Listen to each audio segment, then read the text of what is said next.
I'm Carmine Gallo with famed Silicon Valley entrepreneur Marc Randolph, who is an entrepreneur, advisor, investor. He started 7 companies, one of which is a household name, Netflix. And his best-selling book, an international bestseller, That Will Never Work, has just been released in paperback. So, Marc, it's so nice to catch up with you again. We spoke a couple of years ago. Carmine, it's great to be back with you as well. And I love the fact that it's in paperback. So from one author to another, who's gone from hardcover to paperbacks, you might be surprised. I don't know if you've had this experience yet, but in paperback, the book is going to open up a whole new market. You'll be exposed to readers who have not had the benefit of your advice. It's very interesting the way that works. Well, I really can't. I can't wait to see what happens because it's funny. I kept expecting the paperback to come out quickly, but I guess the way this works is as long as the hardbound version keeps selling, they're reluctant to. They want to keep fleecing people as long as they possibly can before they bring out something a little more economical for people. I'll bet. Yes. Well, congratulations, because that is one of the reasons why That Will Never Work, which I love the title and I recommend it all the time. One of the reasons why it hasn't come out in paperback until now is because it's an international bestseller. And I've noticed that since we last spoke a couple of years ago, boy, you've been busy. One of the companies you founded, a data science company, was sold to Google or acquired by Google for $2.6 billion. You mentor startups and entrepreneurs, you serve on boards, and you even have a hit podcast by the title of your book, That Will Never Work. And you know how hard it is to get noticed among the millions of podcasts that are out there, and you're like a top 10 on Apple. Congratulations. Well, thank you very much. You know, these are all things you never set out to do. I'm just one of those people who, when they find something they're curious about, plunges in. It's the perfect. Actually, the podcast is the perfect encapsulation of everything I believe in, which is you have an idea to do it, and I don't think about it. I don't study the problem. I just say, let's just do it and see what happens. Yeah. And you know, 2 years later, there it is. But it's fun. I mean, it's literally, it's not some fancy production value thing. It's basically the mentoring sessions that I would be doing with entrepreneurs anyway. Exactly. And people like me and outsiders get to listen in for 30 minutes on someone's idea or why they're struggling with a startup or a company and get advice from someone like yourself. That is the kind of scenario that most people are not privy to. But now with podcasting and your podcast, it works. It works. Hey, Marc, let's address a topic that I don't think gets the attention it deserves. But it is fundamental. It's fundamental to success in so many ways. And those are soft skills: public speaking, writing, and storytelling. Let's begin with a story that I believe you shared with me just in passing, and I'd love for you to repeat it. Talk about the classes, the 2 classes that you found to be the most valuable when you were in college, and how did those classes shape your success? You know, it's true. First of all, I was a geology major in college, just to give you a sense of the breadth of my education and all the ways I've been applying it ever since. Which is, I don't use my geology very often at all. But there are 2 classes that I took in school that, with no exaggeration, I use every single day. And I took writing classes and I took public speaking classes, and far and away the most valuable piece of my education. Because as I learned, especially when I became an entrepreneur, it's very hard to get anything done if you're an ineffective communicator. And all the things that you brought up, the public speaking, the writing, all of that is basically storytelling. It's communicating. It's helping someone else pick up what your idea is. And now, what a surprise that disciplines that have been in place, at least in public speaking's case, have been around for as long as we've been walking on 2 legs, and certainly writing almost as long. They've developed some techniques which all of us can learn from. And taking those classes and being taught to say, how can I clearly express my idea? And then how can I learn some of the advanced skills in writing? Oh my gosh, I use it really every single day. In fact, I just got back from delivering a commencement address at a college. And that was the perfect test case. I mean, you have to think about, what is a story I want to tell? You have to write it, and then you have to deliver it. And that's not just the skill of someone who happens to be a commencement speaker. It's what you have to do every single time you walk into a room and want someone to understand what you are thinking. I'm glad you brought up the art and the skill of writing. I write books on communication, storytelling, presentations. I wrote the first book on Steve Jobs and how to give a Steve Jobs style presentation. Then I wrote a book on how to give a TED style presentation. But I've been very focused on storytelling and presentation skills. Well, I just finished my own research for a book that's coming out later this year.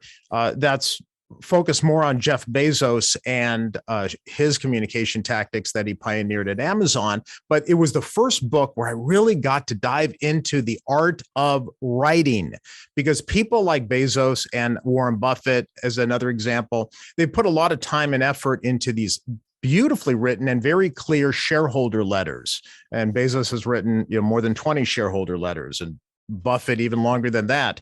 And they're just beautiful examples of business writing. So here's my question to you. Why writing in today's digital society, short attention spans, Twitter, Slack, WhatsApp?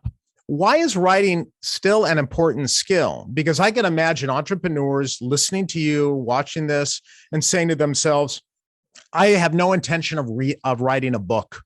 I'm not going to be giving commencement speeches. I'm an engineer. I'm a computer scientist. Why is writing important to me? All right, I'm going to answer that question because I've got a great answer. But I have to, first of all, I have to commend you for bringing up Jeff Bezos as an example, and for two big reasons. One, and this is no exaggeration, I have a little folder that I keep at my desk, and it has certain things in it that I pull out all the time to reread, to relook at. And one of them is one of Jeff Bezos's original letters to shareholders. Yep. First one, the one he wrote. 1997. That's the one. Mm-hmm. I read that I probably read it 3 or 4 times a year. So that's been what? I've probably read it 80 to 90 to 100 times by now. So first of all, applause. But also, of course, the thing which I imagine you'll cover in your book is that Jeff Bezos famously requires people to write a memo before they come into the meeting about what they plan to talk about. And the reason that writing is so valuable is its permanence, very, very different than going in and talking. What you write survives. Very rarely what you say doesn't survive. But the most important thing is writing something down forces you to be clear about what it is you think. There is nothing like thinking, I got this, and then going to write it down and realizing, I really don't got this. There's all kinds of flaws in my logic. There's holes. As I'm trying to make the case to somebody else, there's big gaps in my logic and my reasoning.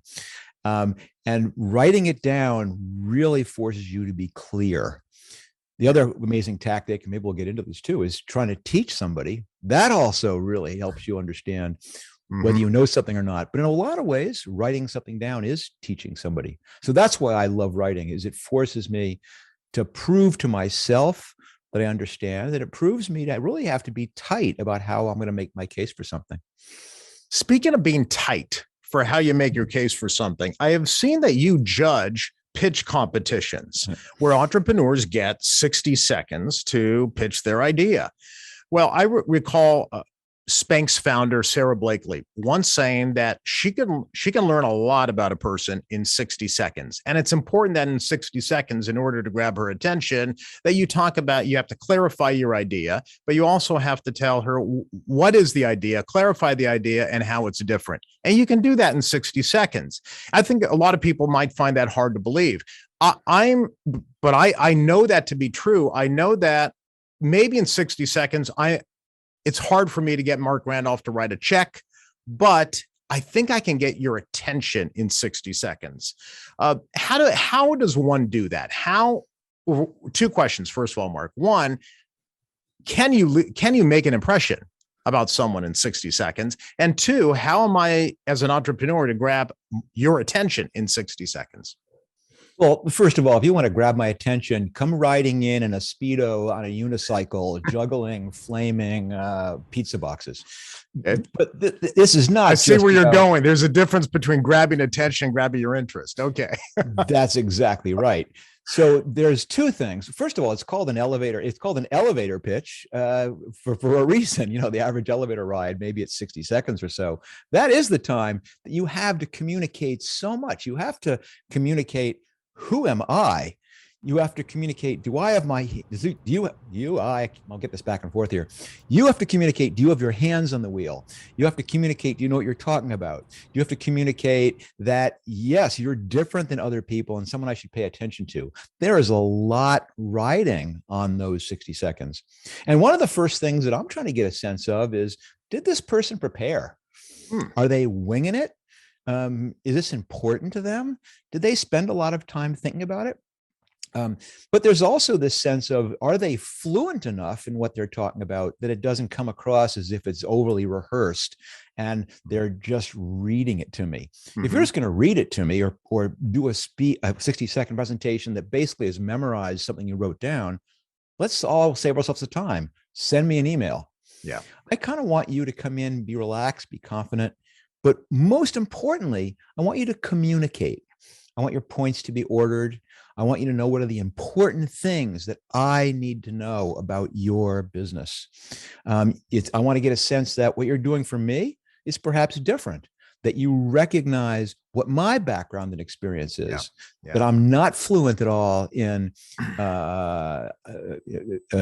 AI, but I am fluent in a Web3. And you should not be doing the exact same pitch to investors who have different exposure, the experiences there, for example. Know your stuff. That's the bottom line. Mm-hmm. Hey, Mark, that brings up a question that I've had, and maybe you can talk to this. I teach classes in executive education at Harvard.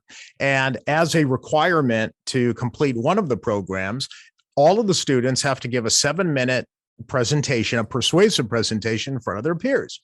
And inevitably, every once in a while, I get a little, pushback. 7 minutes. How am I supposed to convey a complex idea in 7 minutes and 10 PowerPoint slides? That's sort of the maximum. Although I'm a nice guy, I kind of let it slide every once in a while. I'll keep that to myself. But 10 slides, 7 minutes. What's your opinion on that? I think 7 minutes is plenty of time to convey something that is complex in a way that at least gets the second meeting. But I'd be curious if you have time with an entrepreneur, not just the 60-second elevator pitch, but if you have time with someone and they come in with a PowerPoint, are there any guidelines that you would give people? First of all, 7 minutes is tons of time. I mean, the challenge that most people have is sticking to one point. Sticking to one idea. People want to load all kinds of crap into a presentation. So the discipline of sticking to one idea is a great one. What I really want to see is, again, is a focus. Is in this critical idea you're pitching to me, there is a lot of stuff that you could throw in there. And so much of art is what you leave out. So much of writing is what you leave out. And lo and behold, so much of speaking is what you leave out. I want you to demonstrate that you know what were the important, most salient points that you need to make. And absolutely, you can make a point in 7 minutes. And that's what I want to see. You can do it. Jeff Bezos famously banned PowerPoint, although even that's a little of a misnomer. I've worked with some executives at AWS when they're presenting to outside audiences, they use PowerPoint. He banned PowerPoint, though, in senior level leadership meetings when people come in to present an idea, because bullet points aren't full sentences and paragraphs and nouns, and he can't see the transition between them. So I understand why there was that ban on PowerPoint. What's your opinion when an entrepreneur wants to show you something? They want to show you some charts. They want to give you some graphics or a video or a demonstration. Are you against PowerPoint when they come in to pitch you, Mark? Like any tool, it has to be done for the right reasons and used in the right way. Yeah. And you and I have seen some horrendous presentations where basically someone just went and outlined their thoughts, put them on bullets, and then came in and walked me through. Oh my God, you just want to hit the person with your coffee cup. That said, there absolutely is truth to that expression that a picture is worth 1,000 words. Yeah. But it better be the right 1,000 words, and it better be the right picture. Got it. For example, trying to explain variations in your quarterly CAC, being able to throw up a slide which has the right data on it and allows you to create a picture of what direction things are going, about what progress you've made, about what challenges you see. I love that. I love someone who comes in and says, here is some data. I don't want to see someone basically taking the points that they should be making to me human to human and basically putting a screen in front of us. I'm going to look at a screen, not look at you. And especially the biggest truth, the biggest crime, and of course, I know you've hammered this into your students, is don't read your damn slides. Yeah. Tell me. I have learned that the reason why most of us hate PowerPoint is because it takes thought and creativity to create a slideshow that resonates with people and that is different and that frames an idea in a different way. The easiest thing to do is just put up a slide with bullet points. That gets distracting, annoying, boring. It takes some work. It takes a little work to be creative. I think your criteria should be, I'm going to go in without it. You should assume I'm going to not show a single slide.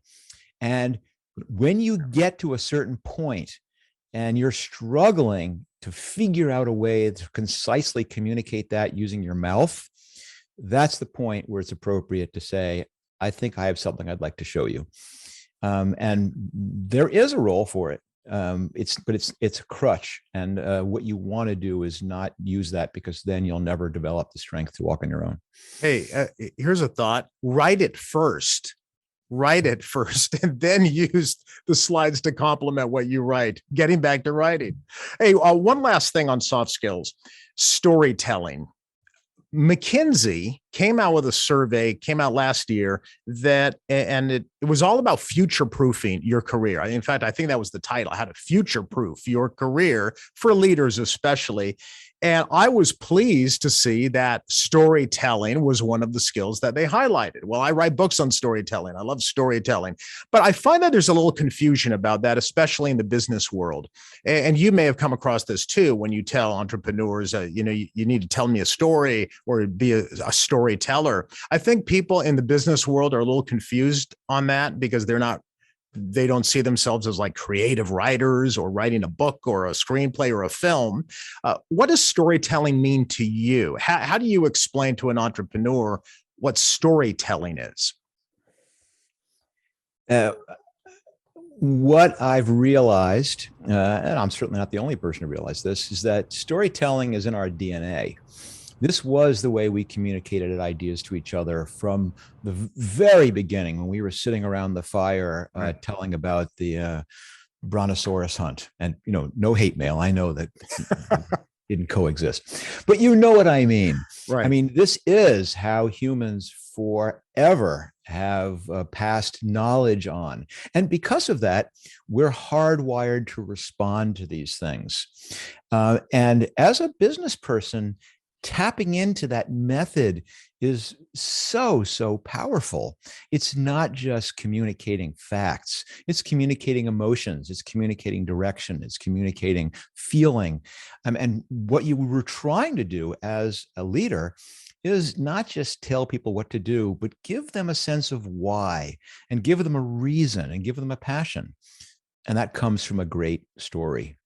Famously, we talk a lot at Netflix about our founding story, about a $40 late fee on a movie, and it's not factually correct, but it's emotionally correct. And telling the whole story takes 297 pages, as I did in my book. Right. And most people don't have the time for that. And so you want some shorthand way, which communicates what was the problem they were trying to solve. What was the human element in this? What was this thing we can all relate to? And being able to encapsulate that down to a dozen words, that is storytelling at its heart. Mark, I understand why you say things like, the Netflix origin story isn't the whole story. The whole story is messy. I get that. We understand that. I think you once told me that investors and the public and the media need an origin story that's concise, that gets to the emotional heart of a matter, that's wrapped up in a bow without the whole messy middle. I understand that. But some of it is, from what I understand, factual based on those details that you provide. You always talk about the $40 late fee for Apollo 13. So I know a couple of details about the origin story. Why? Why are those details important? That's a really good question, because these are all little tricks that I'm sure they can learn in your book, Carmine. Yeah. For making things be credible. It was hard to question whether it's true or not. Like, gosh, the fact that Mark remembers that it took place at 3:00 in the morning in the dark alley, and he was wearing a blue suit. Whoa, he can't be making all that up. Yeah. And so, yes, of course, detail and color, but these are not tricks. This is just the way storytelling works. Mm-hmm. I mean, and please, everybody, just for a perfect example, read my book, and you'll see that so much of it is detail. It's trying to remember how Jeff Bezos laughed when we all went to visit the Netflix office, Amazon office, to try and sell Netflix to them. It's what the people were wearing. We went to try and sell Netflix to Blockbuster. Mm-hmm. It's all these little things that make stories come alive. And Mark, you just reminded me of something. Since your book came out, That Will Never Work, have you noticed that a lot of people and a lot of writers who have written about the book, or bloggers, or people who have mentioned the book, they will cite the stories. They don't always cite the factual information about the development of Blockbuster, but they cite the story of you and Reed Hastings getting laughed out of the room from Blockbuster. It kind of reminds me that people remember stories, and that's the way we talk. That's the way we like to consume information as well. It absolutely is. In fact, when I originally, well, it's probably a little bit of inside baseball here, but when I originally put together the book proposal for That Will Never Work, it was a how-to. It was basically this encapsulation of everything I'd learned over 40 years as an entrepreneur about how people could use those skills to make anything happen. And the book is still about that. But my publisher, my editor, actually, in infinite wisdom, said, Mark, don't make this a you book. You should do this. You should do that. You should do this. Make it a me book. Make it about you. Make it a story. Make it a memoir. And I went, oh my gosh, that is so self-evidently right. Reworked the book entirely, made it into a story. And you're correct. The thing that makes that book work is the fact that it's a story of a handful of plucky lads and lasses with no experience in the video industry, eventually disrupting the way people watch television. And that's a great story.